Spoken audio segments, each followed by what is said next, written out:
One of the biggest coronavirus clusters in the country, if not maybe the biggest, has just been discovered in South Dakota, which is a state where there is still no stay-at-home order. They're not alone. Sharing a big, long border with the state of South Dakota is Nebraska, where there's also still no stay-at-home order. You want to check in on Nebraska for a second? Well, hospitals in Grand Island in central Nebraska said yesterday that they are filling up, and they are starting protocols to ship their patients out to other Nebraska hospitals for relief. Next to Nebraska and South Dakota is, of course, the great state of Iowa, which also has no stay-at-home order, despite having more than 1,800 known cases in the state of Iowa. They've got another Republican governor there who thinks that's fine.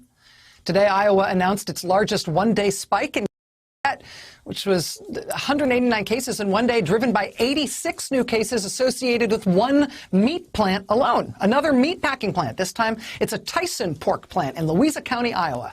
They've got a total of 166 workers at that one plant who have tested positive so far in rural Iowa.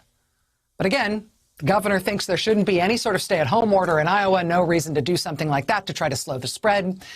Same in South Dakota, same in North Dakota, same in Nebraska, same in Arkansas. All those Republican governors are just like, sure, no rush, it'll be fine.